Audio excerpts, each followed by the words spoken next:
నమస్తే. మరి ఎందరో మహానుభావులు అందరికీ నా వందనాలు. యూట్యూబ్ ఛానల్ స్వాగతం సుస్వాగతం. మనం ఎక్కడ పోయినా దేవాలయాల చుట్టూ తిరుగుతున్నాం. దేవాలయాలలో జరిగిన గొప్ప గొప్ప దాతలను మరి ఆలయాలకు కట్టించిన దాతల పేరు తెలుసుకునే ప్రయత్నం చేద్దాం. మరి మనతో పాటు ప్రభాకర్ రెడ్డి కేశంపేట వాస్తవులు ఉన్నారు. సొంత సొంతం ఇక్కడే కదా సార్, పుట్టుకూరు మొత్తం ఇక్కడే కదా. కొంచెం గట్టిగా చెప్పండి. ఇక్కడే మరి వాళ్ళకి తెలిసి ఉంటుంది, ఎందుకంటే పెద్దవాళ్ళు వయసులో పెద్దవాళ్ళు కనుక వాళ్ళకి చరిత్ర కొంచెం తెలిసే ఉంటుంది కనుక. అంటే మొదటి నుంచి ఆంజనేయ స్వామి దేవాలయం ఇక్కడే ఉంది కదా, ఇక్కడ ఏ కార్యక్రమాలు లేదు ఇక్కడే చేసుకుంటారు. మరి అక్కడ ఉంది ఆలయం ఏంటి? అది కూడా పురాతనమైన ఆలయమేనా? కొన్నందుకు మనం మళ్ళీ చేసుకుంటున్నాం. మరి ఈ ఆలయం ఏంటి? ఇంత కొత్తగా చేసి ఎన్ని సంవత్సరాలు అవుతుంది? గత 6 సంవత్సరాల నుంచి పునర్నిర్మాణం అయిపోయింది. ఓకే, మనము మరి గత 6 సంవత్సరాలు ఆలయం పెద్దగా చేసుకున్నారంట. మరి ఈ చాతుర్మాస దీక్ష మీరు ఊహా తెలిసినప్పటి నుంచి ఎన్ని సంవత్సరాలు అవుతుంది చేయబట్టి ఇక్కడ?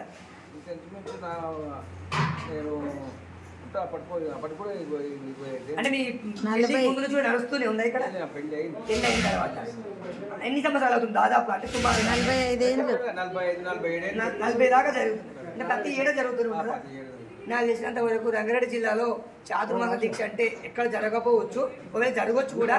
కానీ ఇక్కడైతే మరి గత 40 సంవత్సరాల నుంచి కూడా అఖండంగా ఏమాత్రం ఆపకుండా జరుగుతున్నారు.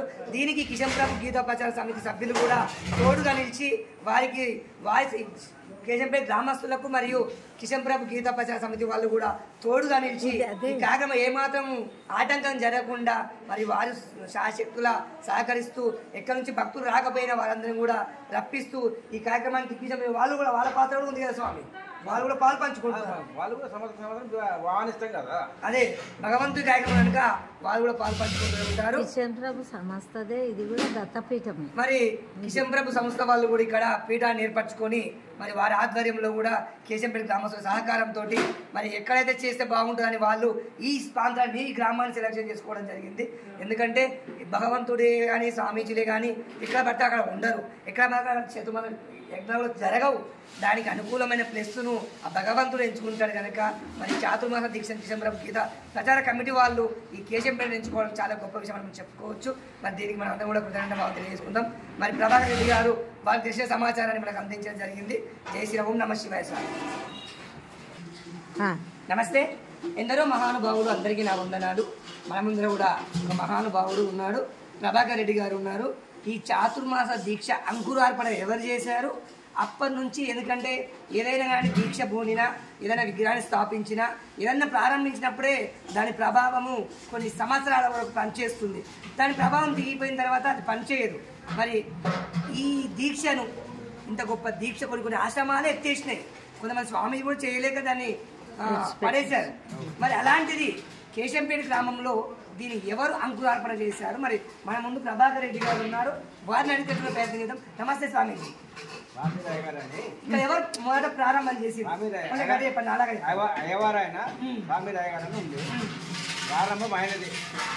ఇక్కడ మళ్ళీ మరి ఎవరు అంకురార్పణ చేశారో తెలుసుకునే ప్రయత్నం చేద్దాం. చెప్పండి సార్, ఫస్ట్ ఎవరు ఇక్కడ అంకురార్పణ చేశారు? అయ్యవారు. ఏం పేరు? బ్రాహ్మణ్స్. ఇక్కడ మళ్ళీ ప్రార్థన చేసుకున్నాడు. ఆయన తన ఉపదేశం బాలకృష్ణ వాళ్ళు చాలీసా అప్పటి నుండి ఆయన 30-35 సంవత్సరాలు చేసిండు. ఆ తర్వాత కంటిన్యూ అందరం ఇప్పుడు బ్రాహ్మణ్స్ అయ్యవారా ఆయన వాళ్ళ కుటుంబ సభ్యులు ఎవరైనా ఉన్నాడు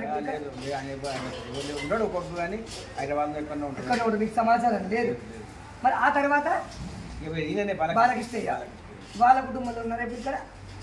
ఇంతకుముందు ఆయన కొడుకే నరసింహచారి, కాసోజు నరసింహచారి. వాళ్ళు విశ్వబ్రాహ్మణులు. అంటే వాళ్ళు విశ్వబ్రాహ్మణ్స్. వాళ్ళు అంటే బ్రాహ్మణ్స్ మొదలు పెడితే విశ్వబ్రాహ్మణ్స్ కంటిన్యూషన్ చేస్తూ ఇప్పుడు మీ గ్రామస్తులంతా కూడా దాన్ని కొనసాగిస్తున్నాం. ఎట్లా అనిపిస్తుంది మీకు చాతుర్మాస దీక్ష? మంచిగా ఉంటుంది. అంటే ఇప్పుడు చాలా మంది చూస్తున్నారు, దీనికి నిష్ట ముఖ్యము, డబ్బులతో కూడుకున్న పని. ఇలా ఇది 4 నెలల నుంచి ఈ యజ్ఞాన్ని అంత డబ్బు ఎలా సమకూర్చుకుంటున్నారు? గ్రామస్తులు ఇప్పుడు పెద్ద మంత్రులు సర్పంచులు ఉంటారు కదా, వాళ్ళే సమకూర్చుతారు. మీకు కావాల్సిన వస్తువులన్నీ వాళ్ళే అందిస్తూనే ఉంటారు. మేము కూడా షాప్లో పోతే కొంత విరాళాలు స్వీకరిస్తారు. ఇస్తారా మీరు? మరి చూడండి వాస్తవానికి ఈ రంగారెడ్డి జిల్లాలో గట్టిగా మాట్లాడు. అంటే ఇప్పుడు 4 నెలల నుంచి జరుగుతుంది కదా, ఎంత ఖర్చు రావచ్చు మినిమం దాదాపుగా టూకీగా 1,50,000 దాకా వస్తుంది. కంటిన్యూగా కంటిన్యూ 1,50,000. పూజ కార్యక్రమాలకి? చూడండి మరి 1,50,000 రూపాయలు డబ్బులు ఇవ్వడం ఒక ఎత్తు అయితే, డబ్బులు ఇవ్వడం ఒక ఎత్తు, మరి ఇక్కడ ఉండి చేసే వాళ్ళు కూడా ఉండాలి కదా. మరి ఈ చలికాలము స్నానం ఆచరించాలి చాలా మంది. చల్లనీళ్ళు ఇప్పటిదాకా పెద్దవాళ్ళు చెప్పారు వయసు భయపడినారు, మరి ఎందుకని మీరు మాత్రమే కనిపిస్తున్నారు, యువకులు ఇక్కడ ఏం కనిపించట్లేదు? ఎక్కడ లోపం జరుగుతుందంటారు ధర్మములో? లోపం అంటే యువకులు అంటే ఇప్పుడు ఎందుకంటే నీ వయసు భయపడింది, మీకు చోదోడు వాదోడు ఎవరైనా వచ్చారా 4 నెలల నుంచి? ఇవ్వలేదు. మేము 4 ముగ్గురము 4 5 అంతా 50 ఏళ్ళ పైబడిన వాళ్ళే, అంత పై పుట్టగాలకి దగ్గర లేదు. మరి ఎందుకు రాను రాను ధర్మం పెరుగుతుందా తరుగుతుందా చివరగా?